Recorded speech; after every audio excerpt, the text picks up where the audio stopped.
You might have various goals for what you're hoping to get out of the material you learn here.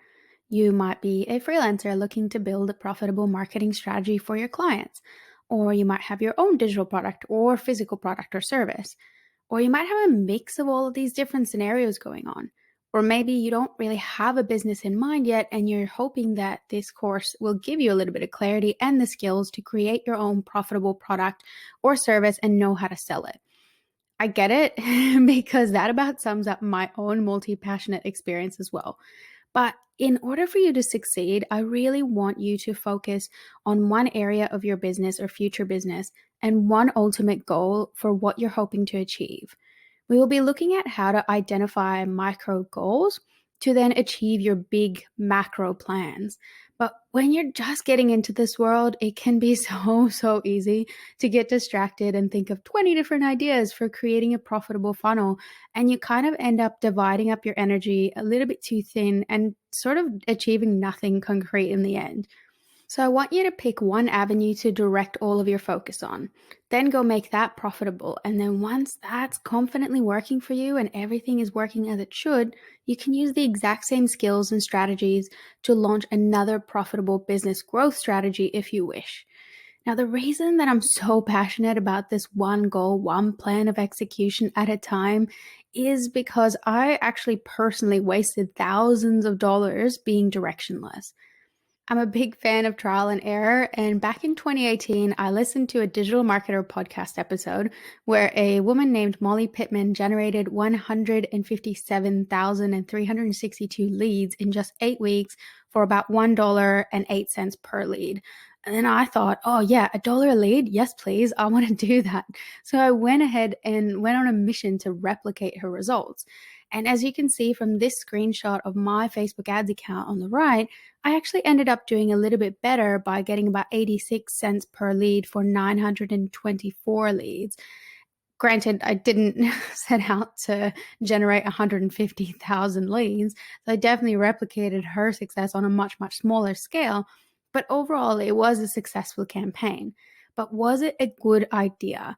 Well, not really, because I didn't actually have anything major to sell to these leads at the time or any plan of what to do with them. And the tactics that I learned in this experiment really helped me generate a lot of leads and sales for my clients. So I'm grateful for the experience. But in terms of my own business and having no clear idea of what the overall goal was, meant that I paid quite a bit of money to get people onto my email list with no real idea of why I wanted them there or what I was going to do with them once they got there. So I spent about $800 with no plan on how to actually get a return on my investment. So I want you to be very clear as to what your goal is. Are you looking to build your email list? Or are you looking to just generate revenue? And if you are looking to build your email list, do you know what the ultimate product or service will be that you can sell back to your audience? Don't get me wrong, building an email list is a great strategy, even if you don't have a product to sell your audience yet. But you have to be sort of on your way to having something to sell them and have clear deadlines as to when you'll be able to sell them and offer them something.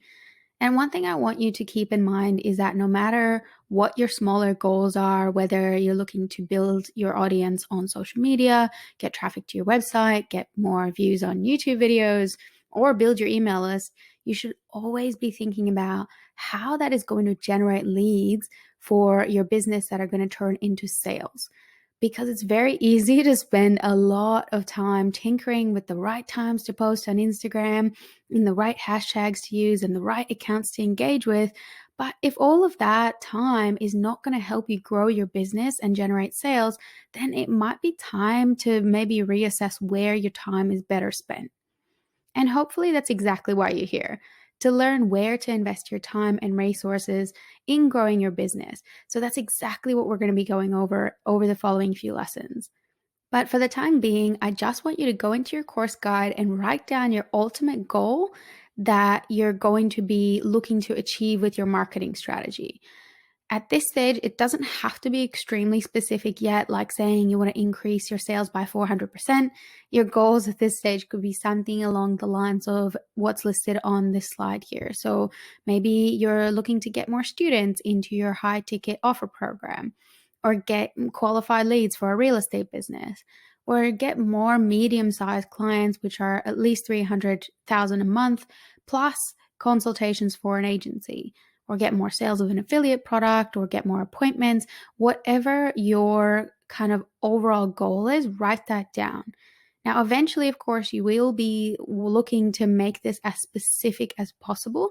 But for now, I want you to just identify one goal you will be using as your inspiration for your marketing strategy throughout these lessons. And remember that it's perfectly fine if you have multiple areas of your business you want to see growth in.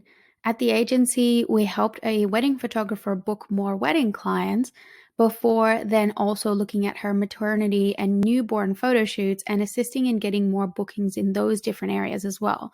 But like I said, one thing at a time. So choose one overarching goal and one path and keep that in mind as you're going through the following lessons, and we will be looking at how to make it as specific as possible a little later on, because quite honestly, building marketing funnels is complicated enough with just one goal, let alone four or five. But once you nail it with one, it's so much easier to then replicate and expand into other areas of your business. And if you don't have an existing business yet and you don't know what your one goal should be, that's perfectly fine. Stay tuned and I'll help you get some clarity on this as well.